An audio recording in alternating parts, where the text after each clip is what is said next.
네, 조합원 여러분 안녕하십니까? 초고맨션 소규모 재건축 정비사업 조합을 이끌고 있는 조합장 김징일입니다. 어느덧 2020년 한 해의 마지막 날이 다가오고 있습니다. 자, 분주하게 보낸 지난 한 해를 돌아보면서 조금은 만감이 교차를 하고 있는 시점입니다. 이제 한 해를 대충 정리를 하고 2021년 새해를 맞이하면서 저희 사업에 대한 방향도 한 번 더 점검을 해야 되는 시기인 듯 합니다. 간략하게 2020년 한 해를 한번 돌아보겠습니다. 저희 조합 설립인가 2020년 2월 18일자로 받게 되었습니다.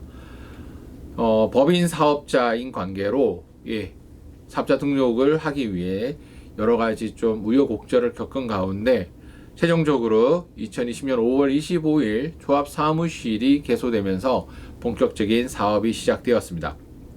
바로 신속하게 정기총회를 준비하였고 7월 24일 정기총회를 통해서 올 한 해에 필요한 예산안을 비롯한 모든 사업비에 대한 관련 부분들을 정기총회를 통해서 인가를 받았습니다.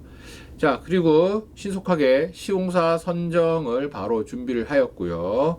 그래서 지난 10월 12일 날 시공사정 입찰 공고를 내게 되었고 11월 11일 날 입찰 마감을 하였습니다. 영상으로 안내를 이전에 해드렸듯이 최종 마감을 하고 동서개발과 화성산업의 입찰을 참여하였는데 한 업체의 어떤 서류상의 문제점이 대두될 수 있는 여지를 파악을 하여 법률 자문을 통해서 제6차 대의원 회의에서 11월 18일 날 대의원 회의를 통해 저희가 최종적으로 유찰의 결론을 내리게 되고 재입찰 공고를 준비하게 되었습니다. 따라서 지난 12월 9일 시공사 선정 입찰 공고를 다시 내게 되었습니다. 따라서 재입찰 공고를 내는데 문제는 이제 현장 설명회 때 저희가 이제 예상을 했습니다만은 화성산업과 동서개발, 흑동건설이 참여를 하였는데 아이러니하게도 동서개발은 서류상의 미비로 인하여서 현장 설명회 참석이 힘들어졌고요. 결론적으로는 흑동건설과 화성산업이 최종적으로 현장 설명에 참여를 하게 되었습니다. 따라서 다음 달 입찰 마감 때에 제안서를 제출할 수 있는 시공사는 극동건설과 화성산업 두 개의 회사가 될 것 같습니다. 이런 상황을 저희가 직시를 하고 긴급하게 그 다음 날 12월 18일에 대의원 간담회를 열었습니다. 간담회를 통해서 향후 내년의 어떤 사업의 방향에 대해서 좀 더 심도 깊게 진지하게 토론을 하였고 많은 의견들을 나누었습니다.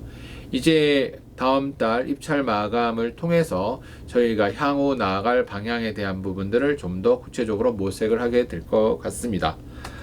자, 오늘 한 해를 대략 훑어보면서 저희가 분주하게 많은 시간을 달려왔습니다. 물론 그렇게 신속하게 모든 부분들을 진행을 해온 이유는 가장 중요한 시공사 선정에 있어서 충분한 검토와 어떤 여러 가지 가능성에 대한 부분들을 짚고 넘어가기 위해서 시간을 벌었다고 보시면 될 것 같습니다. 조금 개인적으로 아쉬운 점은 크게 변수들이 발생하지 아니하여서 12월에 시공사 선정까지 마무리를 하고 한 해가 끝나기를 바랬으나 여러 가지 코로나 시국의 어떤 상황도 맞물려 가지고 실질적으로 12월에 많은 행사들이 취소가 되고 있는 상황도 사실입니다.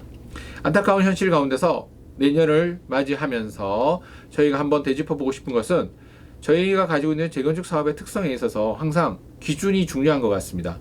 저도 여러 가지 많은 정보들을 접하고 많은 의견들을 수렴을 하고 검토를 하는 가운데 어느 순간 혼란에 빠지는 경우도 가끔 있다는 것을 느꼈습니다. 제일 중요한 것은 재건축 사업을 진행하는 저희 조합은 잘 아시다시피 시행사의 위치에 있습니다. 따라서 시행사로서의 역할을 충분히 잘 할 때 전체적인 사업이 무난하게 진행될 거라고 보고 있습니다. 물론 잘 아시는 대로 이 건축 사업이라는 기본 구조 자체가 시행사가 기본적인 어떤 사업의 조건에 합당한 현장과 자금을 확보를 하고 그걸 가지고 시공사를 선정을 하여 보통 우리가 도급제라고 얘기를 하는데 그 공사를 의뢰를 하게 되고 그 공사가 진행이 되어지면서 완성이 되면 최종 마감은 시행사가 하게 돼 있습니다. 그런데 재건축 사업 같은 경우는 시행사 역할을 하고 있지만 실질적으로 시행사가 갖출 수 있는 어떤 업무 능력을 전부 갖고 있지를 못합니다. 그러다 보니 건축 설계사도 필요하고 시공사에 대한 어떤 정보도 필요하고 더더구나 재건축 사업은 도정법이라는 법 규정에 따라 절차법에 따라서 이루어지는 사업 진행이라 반드시 연관되어 있는 기관의 인허가를 거치게 되어 있습니다. 그러다 보니 이 기관의 어떤 업무 공조에 따라서 여러 가지 사업의 속도감도 달라질 수 있는 부분이 사실입니다. 결국 이 사업에 있어서 핵심은 얼마만큼 자금 능력을 가지고 원활하게 인허가를 잘 받으면서 사업을 진행하는가가 핵심인 것 같습니다. 주변에 많은 여러 가지 재개발, 재건축 현장들을 바라볼 때에 가장 중요한 부분이 이 두 가지 요소가 아닌가 생각을 합니다. 항상 명심해야 될 부분인 것 같고요. 그렇다면 결국 자금의 능력이라는 거는 우리가 저희들이 가지고 있는 어떤 집을, 자산을 담보로 하고 있지만 실질적인 사업에 필요한 운영 자금은 현금이고요. 그 현금에 관한 부분에 있어서의 어떤 도움은 통상적으로는 시공사의 보증을 통해서 대출을 발생시켜서 사업을 진행하는 것이 이 사업의 방식입니다.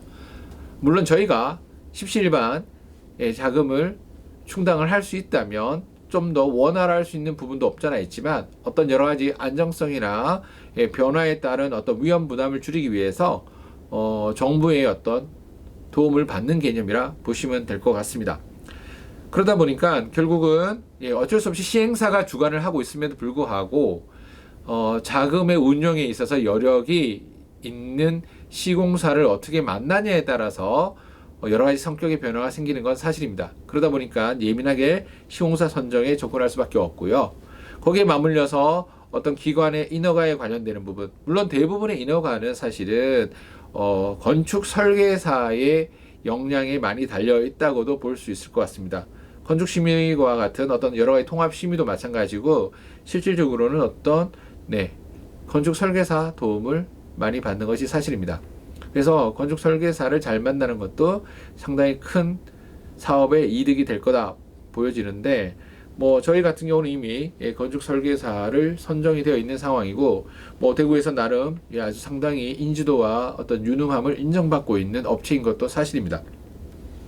자, 그렇다면 이제 남은 거는 시공사에 대한 부분이고, 그러다 보니까 지금과 같은 상황 속에서 모든 분들이 우려와 걱정을 가지고 있는 가운데 좀 더 나은 시공사를 선정하기 위한 절차를 밟고 있습니다. 자, 우리에게 가장 적합한 시공사라는 거는 결국은 우리의 눈높이에 맞는 건데, 그러려면 우리 사업의 어떤 확실한 현장 조건을 파악을 하는 게 제일 중요합니다. 늘 강조하는 부분이지만 빈집 및 소규모 재건축법에 따라서 추진되고 있는 이 소규모 재건축 사업은 사실은 100세대 이하 현장에게 되게 유리한 것은 사실입니다. 근데 저희가 100세대 이상이 되다 보니까 결국은 도정법에 따라서 일반 경쟁 입찰 방식을 따르게 되어 있습니다. 이거는 장단점이 있는 걸 여러분이 이미 경험하고 계실 거라 생각을 하고 있고요. 저에게 좀 더 유리한 쪽으로 이끌어가기 위해서 조합은 최선을 다하고 있습니다. 좁은 대지 면적을 통해서 아파트 대단지 인접을 하고 있다 보니 여러 가지 사업성의 어떤 제한을 받는 것도 사실입니다. 물론 현재 실질적으로는 3년이 도로를 가지고 있지만 어떤 바로 옆에 있는 롯데캐슬의 도로가 그 사유지 개념으로 되어 있다 보니까 결국은 2면 도로로 인해서 3면 도로가 아니기 때문에 가로주택 정비 사업이 진행되지 못하는 부분도 상당히 아쉬운 부분입니다. 더군다나 수성구 투기 과열 지역으로 묶여 있고요. 물론 얼마 전에 이제 조정지역 발표가 났는데 부동산 정책에 있어서의 조정지역 측면은 수성구에게 유리한 부분도 있습니다. 그건 이제 차후 문제고, 실질적으로 현재 우리가 사업을 진행하는 데 있어서는 투기 과열 지역으로 묶여 있다는 이것 때문에 이주비를 비롯한 어떤 대출에 있어서 제약을 받아서 상당히 어려움을 겪는 것 사실입니다. 그렇다면 이 현장에 가지고 있는 이 조건들을 잘 해결해 줄 수 있는 유능한 시공사, 이것이 사실 실질적으로 저희가 원하는 가장 아름다운 목표인 게 또 맞습니다. 자, 그럼 시공자를 검토하는 데 있어서 저희가 그러면 이런 조건을 맞춰줄 때 제일 우선적으로 생각해야 될 게 뭐냐면 사실은 무엇보다도 공사비입니다. 네. 결국 공사비 단가가 이 사업에 있어서 우리에게 얼마나 이득이 주어지느냐라고 결론이 나는 건 단순한 공식입니다. 다 잘 아시는 대로 건설이나 건축 분야에 있어서는 이거는 우리가 보통 얘기하는 대로 하드웨어적인 영역이라고 얘기합니다. 즉 소프트웨어적인 어떤 기술력의 차이가 회사들마다 크게 있지 않다는 뜻입니다. 결국에는 기본적인 자본력과 어떻게 보면 그 공사를 진행하는 데 필요한 자재를 얼마만큼 원활하게 공급하고 진행하느냐, 인력 확보를 얼마나 하느냐의 차이인 것입니다. 결국 이 우리가 얘기하는 공사비라는 것, 즉 공사 단가라는 것은 시공사 입장에서는 물량 단가와 직결되는 부분입니다. 그럼 시행사 관점에서 바라볼 때는 어떤 측면이 있냐면은 공사 단가가 유리한 회사가 우리에게 이득이 될 수 있다고 봤을 때 그 공사 단가라는 것은 그리고 시공사가 그 물량 단가를 어느 정도 맞춰서 공급할 수 있는 여지가 있느냐, 자금력이 얼마나 있느냐, 결국 회사 규모가 어느 정도 되느냐, 어느 정도 수준 능력을 가지고 있느냐, 실질적으로 현장을 얼마만큼 가지고 있어서 물량 단가를 얼마나 조절할 수 있기 때문에 우리에게 공사 단가적인 부분에서 부담을 최소화시켜 줄 수 있느냐라는 얘기가 될 수 있습니다. 2020년 7월 기준에서 2021년 7월까지 10년의 어떤 수주에 관한 데이터를 여러분도 얼마든지 인터넷상에서도 검색이 가능한 거고요. 네, 다 나와 있는 사항이기 때문에 그렇다 보면 실질적으로 보시면은 우리가 보통 얘기하는 전국구의 어떤 큰 기업들, 대기업들을 보면은 뭐 수주 금액이 거의 조 단위를 다 넘어가 있습니다. 네. 이 규모에서 사업이 돌아가고 있다 보시면 되고, 지역업체의 한계라는 것은 사실은 바로 이 수주 물량의 단가의 한계점이 있다는 것이죠. 네, 이런 부분을 봤을 때 이제 시행사 입장에서는 좀 더 안정성과 욕심을 내고자 한다면은 어쩔 수 없이 큰 회사를 선호할 수밖에 없는 건 사실입니다. 우리 같이 사업성의 어떤 규모가 많이 작은 현장일 경우에는 이런 데에 대한 어떤 부담감을 줄이는 데 있어서도 상당히 고민을 해야 될 부분인 것 같습니다. 뭐 구체적인 자료들이나 이런 부분들은 사실 다 찾으시면 나오는 부분들이기 때문에 크게 언급은 하지 않으셔도 될 것 같습니다. 일전에 안 그래도 뭐 한 개의 건설사가 개별 설명회를 통해서 저희 조합원들에게 많은 얘기들을 전달한 걸로 알고 있습니다. 좋은 정보를 전달해 준 부분에 대해서 상당히 개인적으로는 감사하게 생각을 하고 있습니다만, 뭐 원리 원칙적인 얘기를 간단히 하면, 기본적으로 토종법에 따라서 접근을 해볼 때에는 어느 한 일개의 건설사가 조합원을 상대로 어떤 그런 홍보 차원의 개별 설명이나 이런 것들은 사실은 상당히 어떤 위험한 여지가 있습니다. 더군다나 조합이 전혀 인정하지 않은 부분도 있기 때문에 조합이 그런 걸 할 수도 없을 뿐더러 그런 걸 독단적으로 진행이 되었다는 것은 상당히 어떻게 보면은 조금 무리한 부분도 없잖아 있는데, 중요한 거는 저희 사업 현장에 대해서 상당히 어떤 기대감과 욕심을 가지고 일을 진행한 부분이라 생각돼요. 한편으로는 뭐 만감이 교차하는 부분도 있습니다만, 결론적으로는 어떤 저희 현장에 대한 선점을 했다라는 대외 홍보적인 어떤 이미지가 더 강하지 않았나, 이런 생각을 하고요. 구체적인 내용에 대한 부분들에 대해서는 뭐 이 시간 일일이 하나하나 뭐라고 답변을 하거나 반박을 하기에는 조금 시간이 많이 걸릴 수 있기 때문에 필요하신 분들은 언제든 조합에 문의를 하시면 구체적인 사항은 안내를 해드릴 수가 있을 것 같습니다. 참고로 저희 같은 경우는 잘 아시는 대로 도종법과 달리 빈집 및 소규모 재건축의 어떤 정비에 관한 법들에 따라서 진행이 되고 있는 부분이 있습니다. 중복되는 부분도 있고 어떤 부분에서는 또 도종법을 우선적으로 따라야 되는 부분도 있기 때문에 항상 이런 부분이 혼란스럽고, 새로운 법 시행에 따라서 저희가 진행을 하는 사업이라 많은 사람들이 가보지 않은 길을 가고 있는 그런 부분에서 여러 가지 가능성들이 주어져 있는 것도 사실입니다. 그래서 하나하나 돌다리도 두드려 보고 확인하고 가야 되는 어떤 그런 부담감이 있는 것도 사실이고요. 물론 이점도 있습니다. 방금 이런 빈집 및 소규모 주택 정비에 관한 특례법 가운데 보면은 제48조에 건축 규제 완화 등에 관한 특례법도 있습니다. 여기에서 이제 세부 항목을 보면은 결론적으로 뭐냐면 다음과 같은 어떤 이런 공동구역에 들어가는 시설을 설치할 경우에 용적률에 대해서 8% 정도 더 추가로 적용받을 수 있는 여지가 있다. 뭐 이런 부분들을 잘 캐치를 하면 이런 부분들이 파악이 되면은 좀 더 저희들 용적률을 높이고 사업을 하는 데 있어서 구체적으로 이점이 있는 부분도 사실입니다. 뭐 참고하시면 될 것 같고요. 향후 시공사 선정 이후에 어떤 건축심의 준비하는 단계에서 이런 부분들이 적용될 수 있기를 기대하고 있습니다. 대부분의 시공사들이 빈집 및 소규모 재건축에 대한 경험들이 많지 않은 것도 사실입니다. 그러다 보니 시공사에게 전적으로 의존하기보다는 시행사인 저희가 좀 더 적극적으로 한 발 앞서서 여러 가지 가능성들을 검토해 보는 부분도 되게 중요하고, 따라서 저희 조합에서도 이런 부분에 집중을 하여 많은 정보들을 수집하고자 늘 분주하게 노력하고 있다는 점 꼭 기억해 주시기 바랍니다. 자, 주변에 많은 현장들이 있습니다. 대구의 대표적인 현장들, 수성사가의 광명 아파트의 어떤 재건축 상당히 이슈가 되고 있습니다. 사업성이 크다 보니까 뭐 평리 5동의 재개발 사업, 뭐 관심 있는 조합원님들 이쪽에 모델하우스 가보시고 하신 분들도 계신 걸로 알고 있습니다. 옆에 평리 7동 재개발 사업, 상당히 큰 단지들입니다. 큰 사업이 진행되고 있는 곳들이고, 신암 4동에는 뉴타운 재건축 상당히 이슈가 되고 있고 사업성 크기 때문에 많은 분들이 주목을 하고 있는 것도 사실입니다. 이런 현장들, 신암 2동에 있는 재개발 사업들, 이 모든 현장들에 대해서 많은 얘기들이 오고 가고 있습니다. 그래서 주변에 많은 현장들에 대한 정보들을 참고를 해서 우리 현장에 맞는 부분에서 참고할 사항들은 참고를 하고 검토하는 부분들은 되게 중요할 것 같습니다. 원론적인 법에 따라서 진행을 하고 있지만 현장 특성에 따라서 달라지는 부분들이 많이 있습니다. 침산 1동 같은 경우는 사실 소규모 재건축 사업의 한 모델이 되고 있습니다. 하나의 모델이 되고 있는 가운데서 제가 심혈을 기울여서 지켜보고 있는 부분이기도 합니다.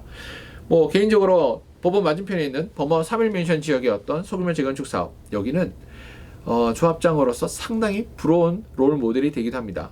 아주 적은 조합원의 용적률이 800%가 넘어가는, 그래서 실질적으로 뭐 200세대를 짓고 있는데 사업성은 엄청나죠. 우리하고의 상당히 극과 극을 달리는 어떤 사업적인 조건을 가지고 있는데 좀 부러운 부분이 없잖아 많이 있습니다. 이런 현장들을 다 둘러보면 여러 가지 현장에 돌아가는 상황을 통해서 우리가 알아야 될 부분들이 있습니다. 결론적으로는 일단 다음 달에 제안서가 들어오겠지만은 시공사가 제시하는 제안서에 있어서 그 참여 조건들 가운데 가장 중요한 거는 뭐 여러 가지 부분들은 공통 부분들이 많습니다. 모든 시공사가 당연히 해줘야 되는 부분들이고, 저희가 이 현장에서 우선시하는 부분들은 그 기타 조건이라고 할 수 있는 가장 마지막 부분에 보통 조건이 붙어 있습니다만은 공사비가 상승되면 안 됩니다. 근데 상승할 수밖에 없는 상황들이 있을 수 있습니다. 그런 어떤 조건에 있어서 명확하게 나타나 있는 부분 되게 중요한 것 같고요.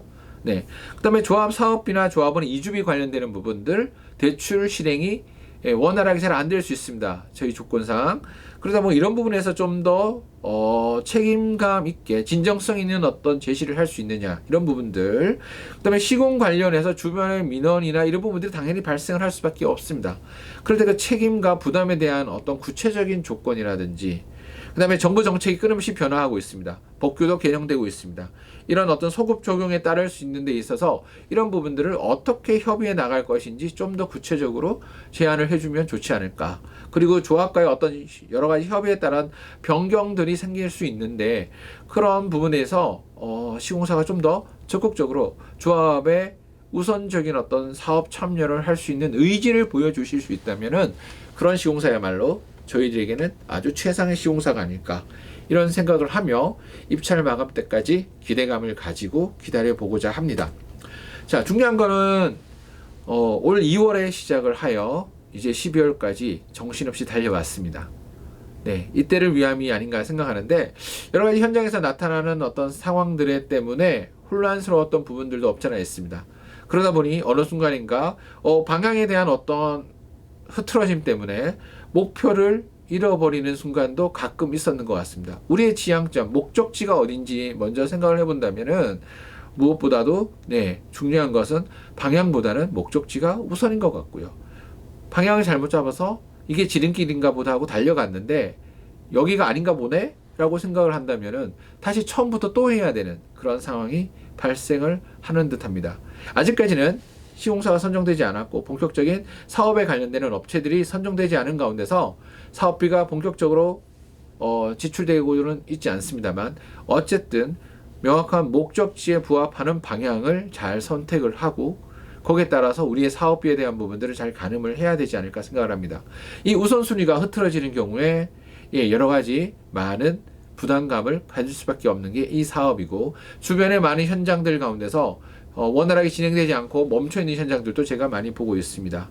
항상 그 모든 모습들을 바라보면서 우리 사업지에도 발생할 수 있는 가능성을 배제하지 않고 있기 때문에 늘 한편으로는 진정성 있게 진지하게 그 현장들을 모니터링하면서 저희 사업 방향을 고심을 하고 있습니다. 조합원 여러분, 2020년이 이제 막을 내리고 새로운 2021년이 곧 시작됩니다. 코로나 전국 가운데서 모든 분들의 삶이 상당히 힘들고 어렵습니다. 하지만 여기서 멈출 수 없고 또한 여러 가지 가능성 있는 길들은 열려 있습니다. 중요한 것은 명확한 목표 설정에 따른 방향을 잘 잡아 새해에는 좀 더 진정성 있게 좀 더 조합에 도움이 되는 현실성 있는 사업의 이익을 극대화시킬 수 있는 방향으로 우리 조합의 모든 임대원님들이 동참하여 적극적으로 밀고 나가도록 하겠습니다. 지금까지 아낌없이 격려해 주셨고 지지해 주셨듯이 새해에도 조합원 여러분들의 적극적인 참여와 동참을 기대하겠습니다. 조합의 문은 언제든 열려 있습니다. 궁금하신 사항은 언제든지 문의하시면 되겠습니다. 한 해 동안 너무나 수고 많이 하셨습니다. 새해에도 건강하시길 바라며 새해에 다시 인사드리겠습니다. 감사합니다.